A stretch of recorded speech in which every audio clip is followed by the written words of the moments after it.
السلام علیکم ورحمۃ اللہ نحمدہ ونصلی علی رسولہ الکریم اما بعد فاعوذ باللہ من الشیطان الرجیم بسم اللہ الرحمن الرحیم رب اشرح لی صدری ویسر لی امری واحلل عقدۃ من لسانی یفقہوا قولی۔ سورۃ الاعراف پارہ نمبر 9 ہے، آیت نمبر 158 سے انشاءاللہ کرتے ہیں۔ پہلے تلاوت سن لیں۔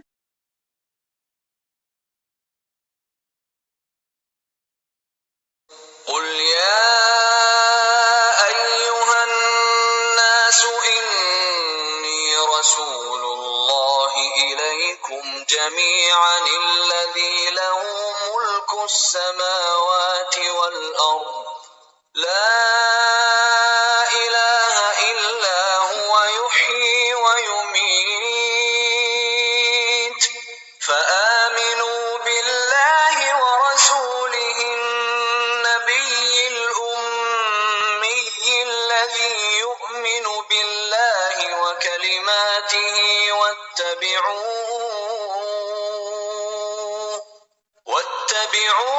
لعلكم تهتدون۔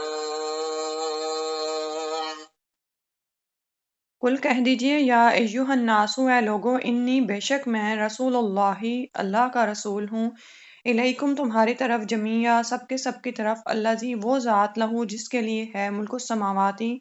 آسمانوں کی بادشاہت، والارضی اور زمین کی، لا الہ نہیں ہے کوئی معبود، الا ہوا مگر وہی، یحیی وہ زندہ کرتا ہے، ویمیتو اور وہی مارتا ہے، فآمنو تو ایمان لے آؤ، باللہ اللہ پر، ورسولہ اور اس کے رسول پر، النبی جو کہ نبی ہے، الامی جو کہ امی ہے، الذی وہ جو یؤمن ایمان لاتا ہے، باللہ اللہ پر، وکلماتہ اور اس کے کلمات پر، واتبعوہ اور اسی کی پیروی کرو، لعلکم تہتدون تاکہ تم ہدایت پا جاؤ۔ تو اس سے پہلے آپ کو یاد ہوگا کہ پچھلی آیت میں اللہ سبحانہ وتعالیٰ نے رسول اللہ صلی اللہ علیہ وسلم کی رسالت کی صداقت کے لیے پوری آیت پیش کی، جس میں یہ تھا کہ نبی امی ہے جس کو یہ اہل کتاب اپنے توریت اور انجیل میں پاتے ہیں، وہ نیکی کا حکم دیتا ہے اور برائی سے روکتا ہے، طیبات کو حلال کرتا ہے اور خبائث کو حرام کرتا ہے، اور ان سے ان کے بوجھ اور جو بندشیں جن میں وہ جکڑے ہوئے تھے وہ کھولتا ہے۔ ٹھیک ہے، تو پچھلی آیت میں کہا گیا تھا تو پھر اس پر ایمان لے آؤ اور اس کی حمایت کرو تعظیم کے ساتھ، اور اس کی مدد کرو، اور اس نور کی پیروی کرو جو اس کے ساتھ نازل ہوا ہے، یہی وہ لوگ ہیں جو کامیابی پانے والے ہیں، یعنی فلاح پانے والے ہیں۔ تو فلاح کا ضامن کیا تھا کہ اب اس رسول کی لائی ہوئی ہدایت کی پیروی کی جائے، رسول اللہ صلی اللہ علیہ وسلم کی۔ اب اس آیت میں نبی صلی اللہ علیہ وسلم کو فرما دیا گیا کہ آپ اپنی زبان سے کہہ دیں، قل یا ایھا الناس، اور اپنی زبان سے اپنی رسالت کا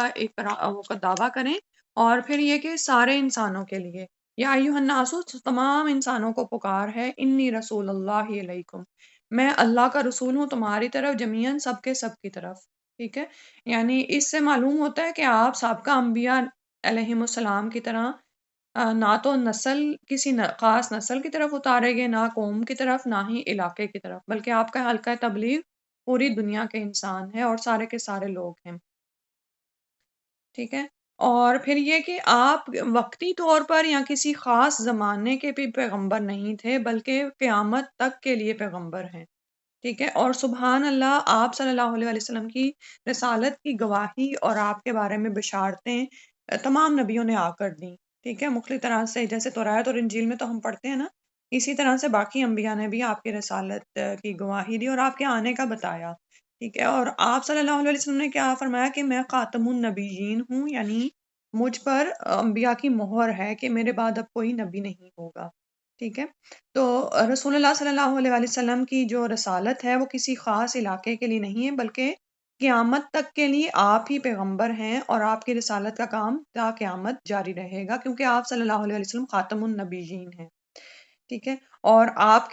کے بعد کوئی نبی آنے والا نہیں، اور اگر کوئی نبوت کا دعویٰ کرے گا تو وہ جھوٹا اور کذاب ہوگا۔ اس بات کی جو خبر ہے یہ بھی آپ صلی اللہ علیہ وسلم نے ہی ہمیں دے دی۔ ٹھیک، اور آپ نے اپنی زندگی میں جس حد تک آپ سے ممکن ہو سکا، آپ نے یعنی جو اللہ سبحانہ وتعالیٰ نے آپ کو صلاحیتیں اور جو قابلیتیں دی تھیں اس کے مطابق جیسے آپ نے اللہ تعالیٰ کا حکم نبھایا کہ تبلیغ رسالت کا فریضہ سر انجام دیا، اور حجۃ الوداع کے موقع پر آپ نے بڑی تاکید سے یہ ذمہ داری صحابہ کرام رضی اللہ عنہم پر ڈالی تھی کہ جن لوگوں کو اللہ کا پیغام نہیں پہنچ سکا ان تک وہ پہنچا دیں، ٹھیک ہے؟ کیونکہ ذہن میں یہ سوال پیدا ہوتا ہے کہ اگر قیامت تک رسول صلی اللہ علیہ وسلم ہی رسول ہیں تو پھر ان کی یہ رسالت جس کو پوری دنیا تک پہنچانا ہے، اور آپ صلی اللہ علیہ وسلم نے تو ظاہر ہے عرب کے ارد گرد مختلف ممالک کو خطوط لکھے، لیکن پوری دنیا تک پیغام تو نہیں پہنچا، تو وہ کون کرے گا؟ اس کی ذمہ داری رسول اللہ صلی اللہ علیہ وسلم نے یعنی صحابہ پر ڈالی، اور اس کے بعد صحابہ کے بعد یہ ذمہ داری اب امت پر ہے، ٹھیک ہے؟ تو آپ صلی اللہ علیہ وسلم نے یہاں پر رسالت کا دعویٰ کیا ہے، اور پھر یہ کہ اب جو بھی اس رسالت کو لینے والے ہیں، جیسے ہم جانتے ہیں نا کہ ایک امت اجابہ ہے اور ایک دعویٰ ہے، تو ہم جنہوں نے اس پیغام کو قبول کیا اور لبیک کہا، اب ان کی ذمہ داری ہے کہ وہ باقی امت تک اس پیغام کو پہنچائیں، ٹھیک ہے؟ اور اس کام کے لیے جو بھی ممکن ذرائع اختیار کیے جا سکتے ہوں وہ کیے جائیں، اور اسی میں ہمارے لیے ہدایت ہے سب کے لیے، ٹھیک؟ اور کیونکہ فرمایا الذی لہ ملک السماوات والارض، کہ اللہ سبحانہ و تعالیٰ کی طرف سے رسول بنا کر بھیجے گیا ہوں میں، اور وہ ذات کون ہے؟ اسی کے لیے ہے بادشاہت آسمانوں اور زمین کی، اسی نے پیدا کیا ہے، اسی کا حکم چلتا ہے، تو اسی کی طرف سے جو وحی نازل ہوئی ہے اس کی پیروی کرو۔ اور وہ ذات کون ہے؟ لا الہ الا ہو، نہیں ہے کوئی معبود مگر وہی۔ تو جب خالق وہ ہے، مالک وہ ہے، مدبر وہ ہے، رزاق وہ ہے، رازق وہ ہے، تو دراصل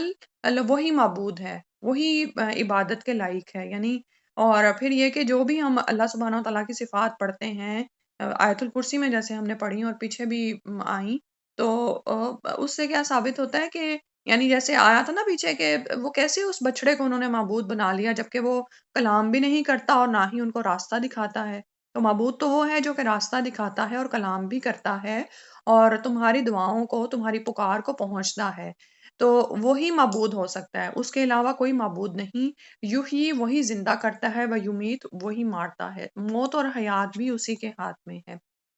تو پھر کیا کرو؟ فآمنوا باللہ ورسولہ، تو ایمان لے آؤ اللہ پر اور اس کے رسول پر، النبی الامی، وہ نبی، اس رسول پر جو کہ نبی ہے اور امی ہے۔ امی جیسے میں نے آپ کو بتایا تھا کہ یہ آپ صلی اللہ علیہ وسلم کی صفت میں سے ہے، یہ آپ کے حق میں کوئی جو ہے وہ منفی بات نہیں ہے، بلکہ یہ آپ کی خاص صفت ہے کہ آپ امی تھے۔ آج بھی آپ یہ دیکھیں کہ بڑے بڑے ریسرچرز جو ان سے ہیں وہ اس بات کو نہیں مانتے کہ نہیں کوئی غیر پڑھا لکھا شخص جو ہے وہ کیسے ایسی کتاب دے سکتا ہے نا، جبکہ ہم اس بات پر ایمان لاتے ہیں، اور جب یہ رسول اللہ صلی اللہ علیہ وسلم کی سیرت کو تعصب سے پاک ہو کر اس کا مطالعہ کریں تو ان کو بھی علم ہو جائے گا کہ آپ صلی اللہ علیہ وسلم پڑھے لکھے نہیں تھے، ٹھیک ہے؟ اور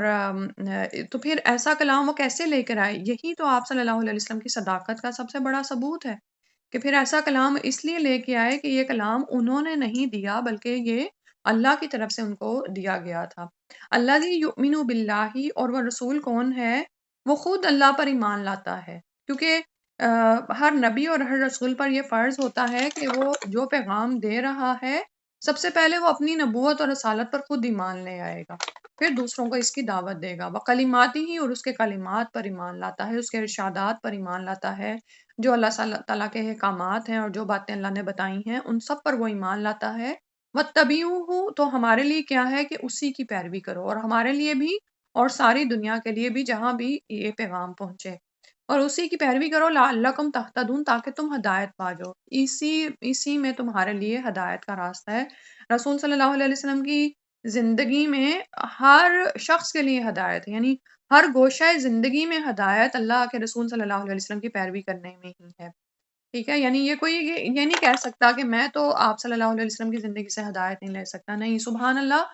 ایسا کامل ترین انسان اللہ سبحانہ و تعالیٰ نے اتارا کہ اس کی ذات میں ہر ایک کے لیے رہنمائی موجود ہے، ٹھیک ہے؟ اور یہ رہنمائی قیامت تک کام آنے والی ہے۔ آپ صلی اللہ علیہ وسلم کے احکامات، ان کی سیرت، ان کی سنت جو ہے صرف ان کے اپنے زمانے کے لیے خاص نہیں تھی، یہ کتنی اہم بات ہے نا، اور جو ہم سیرت کا مطالعہ کرتے جاتے ہیں یہ بات ہم پر کیسے واضح ہوتی چلی جاتی ہے، سبحان اللہ۔ تو لیکن پھر بھی جھٹلانے والے موجود ہیں، جھٹلاتے ہیں اس بات کو، حالانکہ رسول صلی اللہ علیہ وسلم کی زندگی میں تا قیامت سب کے لیے بہترین نمونہ ہے۔ تو پھر وہ رسول خود اس پر ایمان لاتا ہے تو تم بھی اسی کی پیروی کرو، لعلکم تہتدون، تاکہ تم ہدایت پا جاؤ، امید ہے کہ تم راہ راست پالو گے اس چیز کی پیروی کرنے میں۔ پھر اگلی آیت میں فرمایا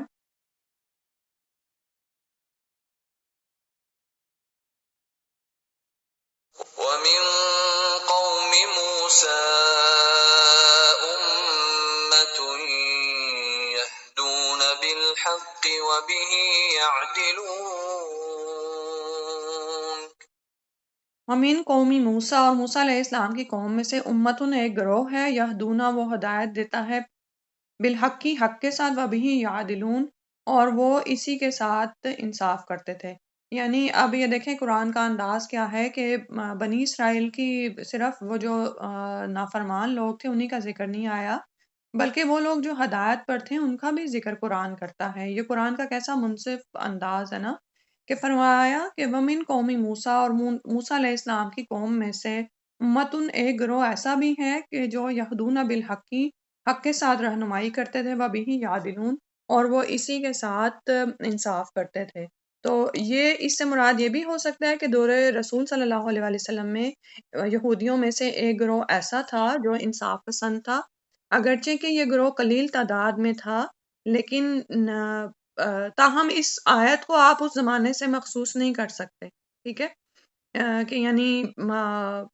یہ بھی ہو سکتا ہے کہ موسیٰ علیہ السلام کی قوم میں ایسا ایک گروہ ہو، ٹھیک ہے۔ تو رسول اللہ صلی اللہ علیہ وآلہ وسلم نے جیسے فرمایا نا کہ اگرچہ میری امت 73 فرقوں میں بٹ جائے گی، تاہم ان میں سے ایک گروہ ایسا ہوگا جو قیامت تک حق پر قائم رہے گا۔ تو اسی طرح سے جب بنی اسرائیل گو سالہ پرستی جیسے بڑے شرک میں مبتلا تھے، تو اس وقت بھی ان کی امت میں ایک انصاف پسند گروہ موجود تھا جو دوسروں کو حق کے ساتھ رہنمائی کرتا تھا، یعنی ہدایت دیتا تھا ان کو سیدھے راستے کی طرف، اور اسی کے ساتھ وہ انصاف کرتے تھے، یعنی جو اللہ سبحانہ تعالیٰ کے احکامات تھے اسی کے مطابق وہ عمل کرتے تھے، ٹھیک ہے۔ تو اور اس میں ہمارے لیے بھی جیسے بھی میں نے یہ حدیث کا حوالہ دیا نا کہ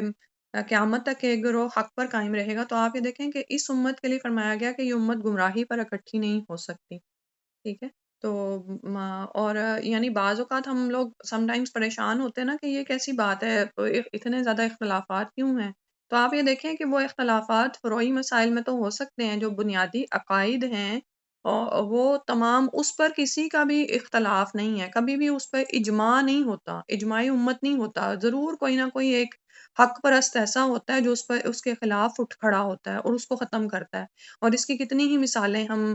جو دیکھتے ہیں مسلمان ممالک میں ہیں کہ اپنی جانیں تک لڑانے والے ہوتے ہیں، اور لیکن وہ اس بات کو منوا لیتے ہیں، ٹھیک ہے۔ بعض اوقات کیا ہوتا ہے کہ مسلم ممالک میں ایسے قوانین پاس کیے جا رہے ہوتے ہیں جو شرعین یعنی شرعی طور پر اللہ کے حکم کے خلاف ہیں، چاہے وہ پاس بھی ہو جائیں لیکن عوام ان کو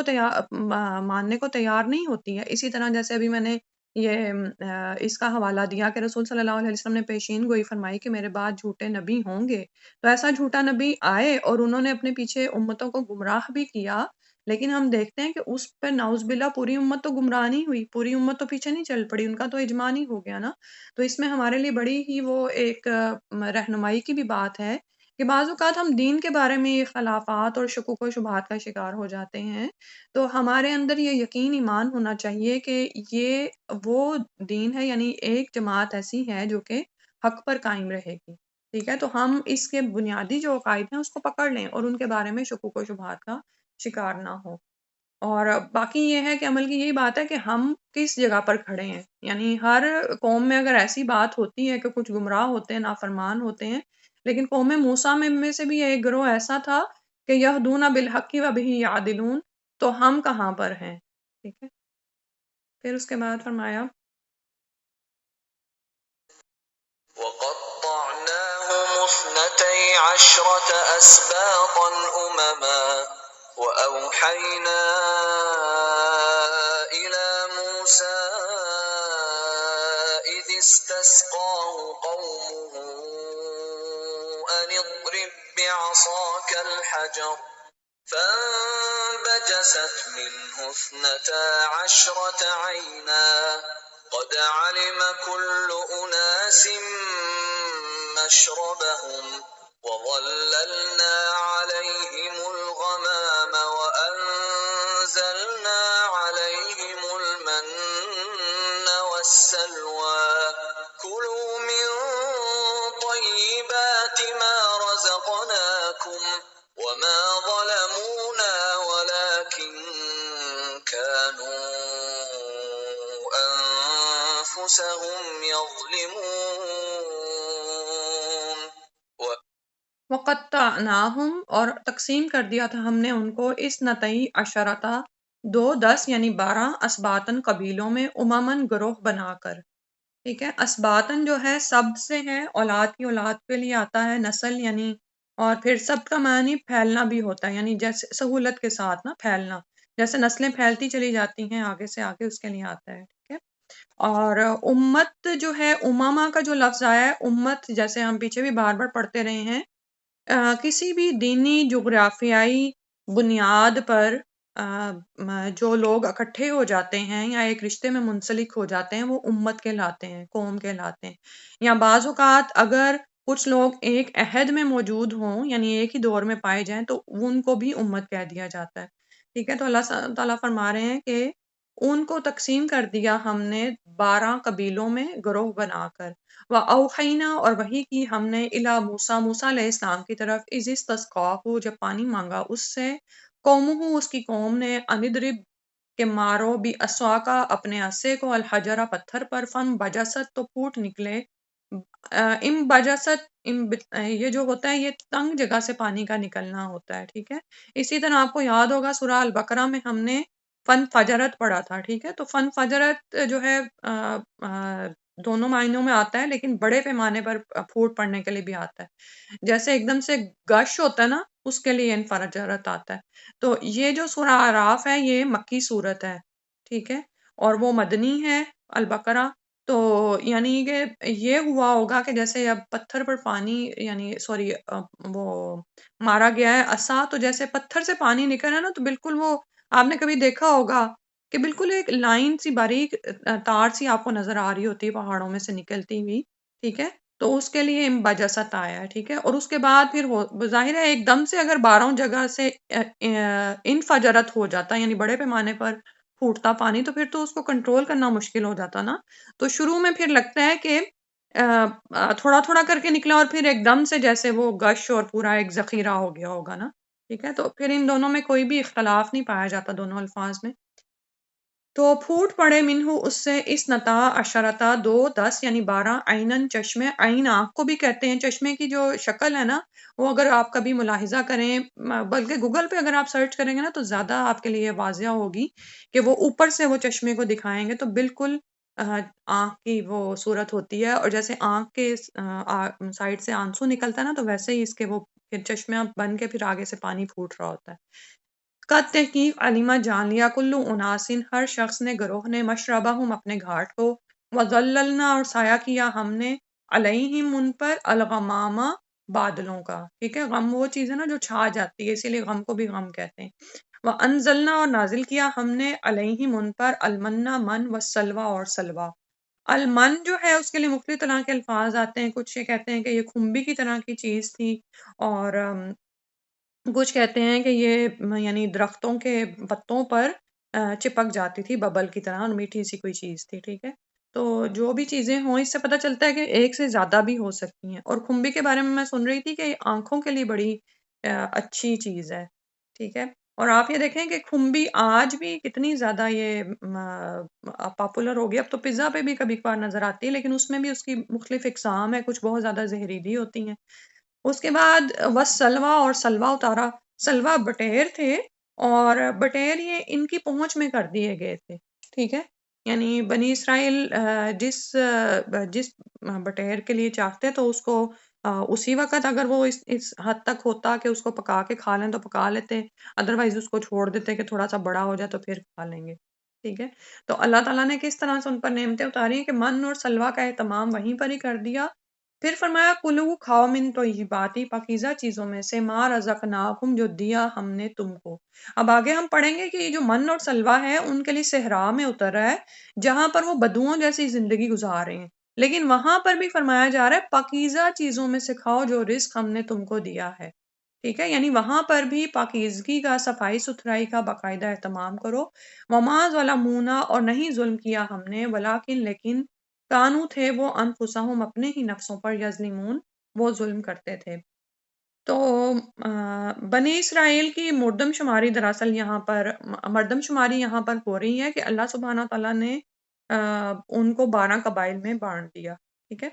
اور یہ بھی کہا جاتا ہے کہ سیدنا یعقوب علیہ السلام کے بیٹوں کی اولاد ہونے کے لحاظ سے 12 قبیلوں میں منظم کر دیا گیا تھا، اور یہ سیدنا موسیٰ علیہ السلام نے کیا۔ ان قبیلوں میں سے ہر قبیلے کا ایک نقیب یا سردار بھی مقرر کر دیا، اور سردار کی ظاہر ہے یہ ذمہ داری تھی کہ وہ اپنے قبیلے کے دینی، تمدنی، معاشی مسائل کی نگرانی کرے اور لوگوں کو راہ راست پر رکھنے کا انتظام بھی کرتا رہے۔ پھر ان سب سرداروں پر بنی لاوی کے سردار کی یہ ڈیوٹی لگائی کہ وہ اپنے قبیلے کے مسائل کی نگرانی کے علاوہ دوسرے سب قبیلوں کے حالات کی بھی نگرانی کرے گا، اور یہ وہی قبیلہ تھا جس سے سیدنا موسیٰ اور ہارون علیہم السلام تعلق رکھتے تھے۔ اب اس میں یہ دیکھیں کہ نظم و ضبط کا ہونا کتنا ضروری ہے نا، اور پورا ایک ڈسپلن نظر آ رہا ہے، ٹھیک، اور پھر یہ کہ جیسے پیچھے ہم نے دیکھا نا کہ ان کے لیے جب انہوں نے وَأَوْحَيْنَا إِلَىٰ مُوسَىٰ إِذِ اسْتَسْقَاهُ کہ جب وہی کی ہم نے موسیٰ کی طرف جب اس نے اپنی قوم کے لیے پانی مانگا تو عصا کو پتھر پر مارا گیا تو اس میں سے 12 چشمے پھوٹے ہیں، تو اس سے بھی کیا پتہ چلتا ہے، یعنی یہ کہ سب کے لیے کسی چیز کو اسائن کر دینا بھی اس ایک طرح کا نظم و ضبط ہے نا، اور اس میں لڑائی کے چانسز کم ہو جاتے ہیں، ٹھیک ہے۔ تو آپ یہ دیکھیں کہ اتنا زیادہ تو یہ بنی اسرائیل تھے، اور اگر ان کی یعنی ان کو نہ پتا ہوتا کہ کون سا ان کا وہ پانی کا گھاٹ ہے تو یہ کیا کرتے، اور پھر یہ کہ یہ بھی آتا ہے کہ یہ اپنے چشمے کو پہچان گئے تھے، آگے جو آ رہا ہے نا قد علم کل اناس مشربہم، تحقیق پہچان لیا تمام لوگوں نے اپنے پینے کا گھاٹ، یعنی یہاں پر مشرب جو ہے وہ ظرف مکان اور زمان دونوں کے لحاظ سے ہے، تو وہ پہچان گئے اس کو، سبحان اللہ۔ تو اور یہاں پر نظم و ضبط کا جو ہے اس پہ تھوڑی سی بات کر لیتے ہیں کہ اپنی اپنی زندگیوں میں ہم دیکھیں کہ ہماری زندگیوں میں نظم و ضبط کتنا ہے، ہمارے اور نظم و ضبط میں ساری چیزیں شامل ہو جاتی ہیں نا، اوقات کیا ہیں، چیزیں جگہ کیا ہے، اور چیزوں کو رکھنے کی، اور پھر لوگوں کے ساتھ تعلقات بنانے کی اور ان کو ذمہ داریاں سونپنے کی، ٹھیک ہے، کیونکہ اب یہاں پہ دیکھیں 12 قبیلے ہیں، ان کے سردار مقرر کیے گئے ہیں، اور ان 12 قبیلوں کے سرداروں پر ایک مزید سردار یعنی جس کو آپ پرنسپل کہہ سکتے ہیں اگر آپ اسکول کے سیٹ اپ کو لیں، اس کو بھی مقرر کر دیا گیا ہے، ٹھیک ہے، جیسے آپ گھر میں اگر مختلف بہن بھائیوں کو، بچوں کو یعنی کوئی ڈیوٹیز اسائن کرتے ہیں تو ان پر آپ کسی بڑے کو نگران بنا سکتے ہیں اگر آپ خود اس وقت موجود نہیں ہیں، یا پھر آپ یہ کر سکتے ہیں کہ اگر گھر میں آپ کے اپنے بچوں کے علاوہ کوئی اور بھی آپ کی ذمہ داری میں رہ رہا ہے تو آپ اس کو کہہ سکتے ہیں، ٹھیک ہے، کہ بھئی تمہاری دادی ماں گھر پر ہیں، وہ تم سب کو دیکھیں گی یا جو بھی، اور پھر یہ کہ کام اسائن کرنے سے نا آسانی ہو جاتی ہے، سب کو پتہ ہوتا ہے کہ میں نے کرنا ہے، اور پھر وقت پر کرنے کی بھی وہ ان کو عادت ڈالی جائے، تو نظم و ضبط کا ہونا بہت زیادہ ضروری ہے، وحدت کا ہونا نا، اور ہم جو کہتے ہیں نا کہ ہم بعض اوقات خواتین کہتی ہیں کہ اتنا پڑھ لکھ کے ہمارے کیا کام آیا، اور بالکل ایسے ہوتا ہے کہ پڑھ لکھ کے ساری کتابیں بند کی شادی کے بعد اور بیٹھ کے، یہ سب کچھ ہماری زندگی میں کام آنے والا ہے، یہ جو مینجمنٹ اگر ہم نے کہیں سیکھی، ٹائم مینجمنٹ کے اتنے مہنگے کورسز خواتین کرتی ہیں، تو پھر یہ سب کچھ اپنی زندگی میں ہی اپلائی کرنا ہے نا، اب یہ تو نہیں کہ کوئی آپ کے سر پر آپ کو کام کروائے، ٹھیک ہے، کہ ادروائز آپ سوئے ہیں تو سوئے رہیں گے، اگر کوئی کام نہیں ہے، کسی نے کوئی کام نہیں آپ کو دیا تو آپ 9-10 بجے تک سوئے رہے، نہیں، اب اپنی زندگی کو ہم خود ڈسپلن کریں، اپنی زندگی کی ذمہ داری ہم خود اٹھائیں، اور یہی چیز بچوں کے اندر بھی ڈالنی چاہیے کہ آخر ہم ان کو کب تک کہتے رہیں گے، ٹھیک ہے، کہ اگر وہ ایک باقاعدہ ایک عمر کو پہنچ گئی ہیں، ٹین ایج کی عمر کو، یا 18-19 سال کی، تو ان کے اندر بھی یہ نظم و ضبط ہم پیدا کریں، ٹھیک ہے، اور پھر یہ ہے کہ خالی قوانین بنا دینے سے فائدہ نہیں ہوتا، یہ سب کچھ یعنی اس پر عمل بھی کیا جائے، تو یہاں پر اللہ سبحانہ وتعالیٰ نے کیسی مہربانی فرمائی کہ ان کے لیے 12 چشمے پھوٹے اور ہر قبیلے نے اپنا گھاٹ کو پہچان لیا، اور پھر وَظَلَّلْنَا عَلَيْهِمُ الْغَمَامَ، اور وہاں پر ان پر بادلوں کا سایہ رہتا تھا، اور من اور سلوہ اتارا گیا ان پر۔ تو آپ یہ دیکھیں کہ اللہ تعالیٰ نے ان کو کھانا بھی دیا، پانی بھی دیا، ان کو نظم و ضبط میں بھی رکھا، اور ان پر سایہ بھی کیا۔ اب یہ ساری جو ہیں وہ نعمتیں ہیں، کیونکہ آج ہم بھی کیا مانگتے ہیں؟ کھانا، پانی، شیلٹر، ٹھیک ہے؟ اور کھانا پانی تو اتنی امپورٹنٹ چیز ہے کہ یعنی ہر شخص کو چاہیے ہے، چھوٹے چھوٹے بچے کو، جو ہی بچہ پیدا ہوتا ہے وہ بھوک کے لیے لپکتا ہے، اور رزق اللہ تعالیٰ نے اتارا ہے، لیکن اس کو مینج ہم نے کرنا ہے نا، کہ کس وقت کس کو کیا دینا ہے۔ گھر میں بھی آپ یہ دیکھیں کہ بعض اوقات ہم انسان ہی ہیں، کوتاہیاں ہم سے ہو جاتی ہیں، لیکن ہم اپنی مکمل کوشش کریں کہ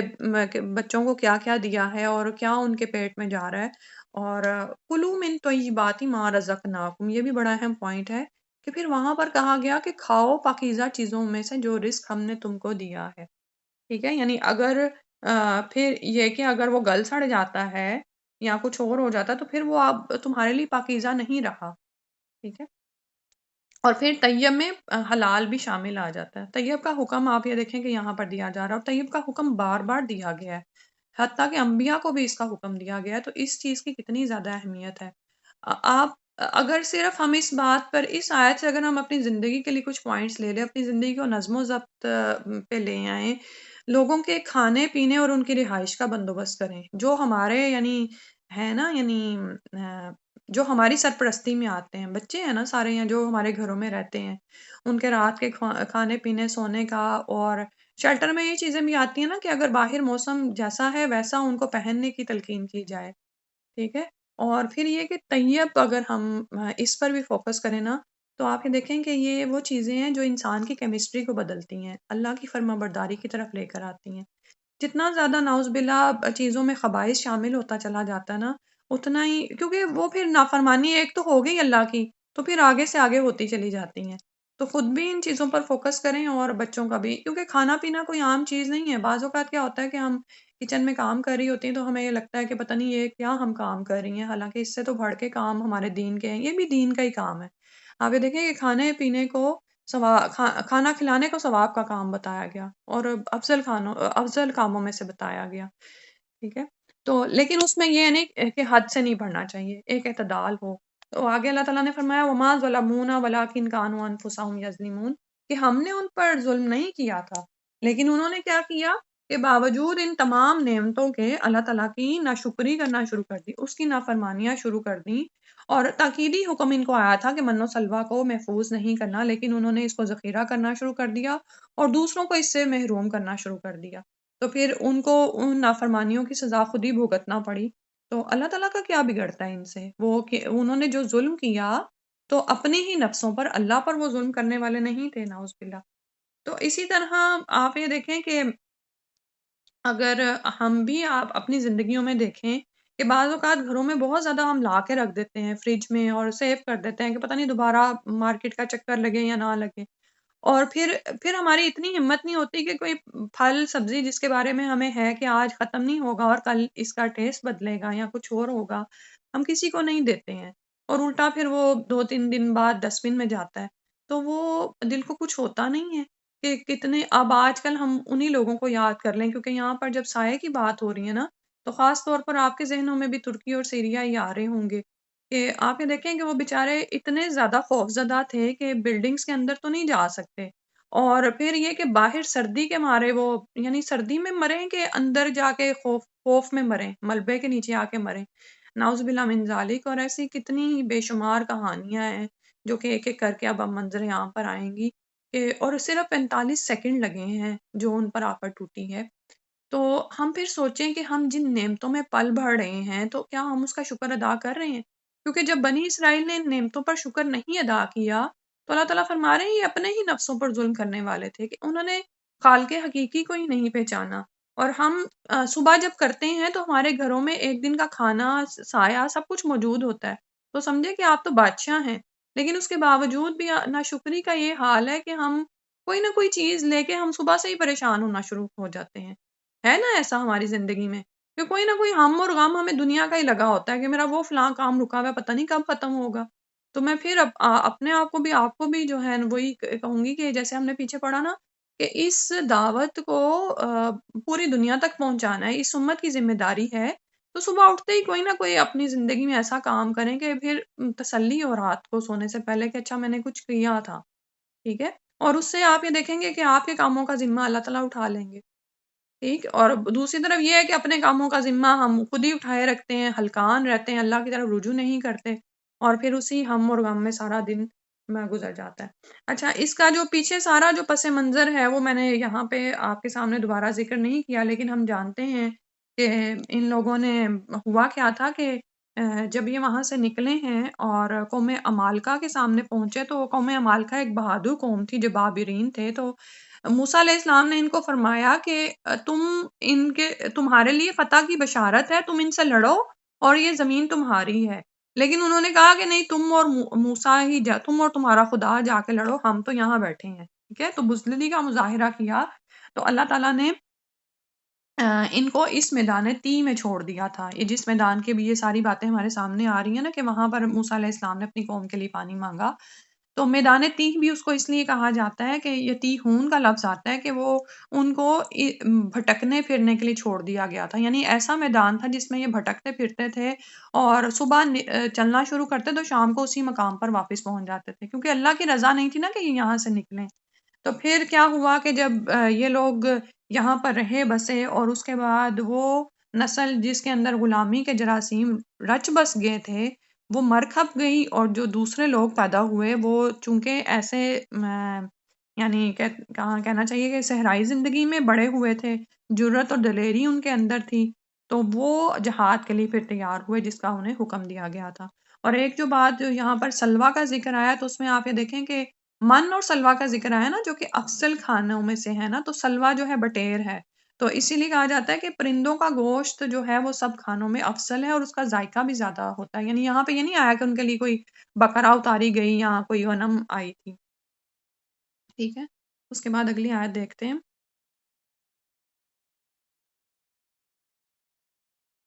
إذ قيل لهم اسكنوا هذه القرية وكلوا منها حيث شئتم وقولوا حطة وادخلوا الباب سجدا نغفر لكم خطيئاتكم سنزيد المحسنين۔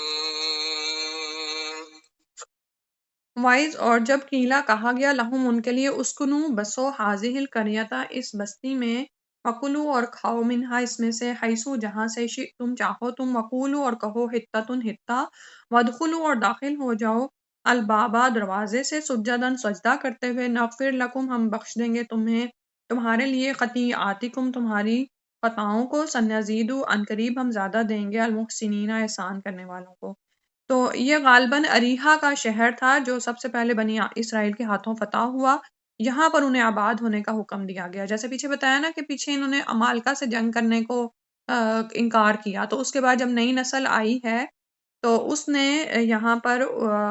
فتح حاصل کی، تو انہیں یہاں پر آباد ہونے کا حکم دیا گیا، اور آئندہ کے لیے لایا عمل بتایا گیا کہ اس بستی میں رہو بسو، وکولو منہا حیث شئتم جہاں سے چاہتے ہو کھاؤ پیو، لیکن کیا کرنا ہے، وقولو حتہ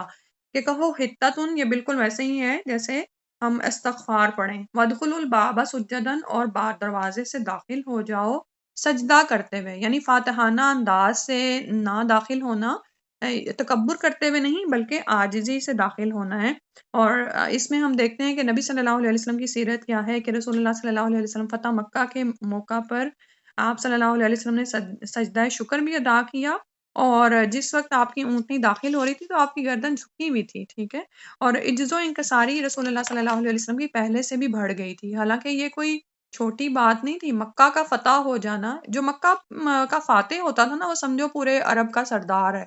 ٹھیک ہے؟ لیکن اس کے باوجود بھی ہم دیکھتے ہیں کہ رسول اللہ صلی اللہ علیہ وسلم کی عاجزی یہ کتنی زیادہ تھی اور انکساری، اور پھر یہ کہ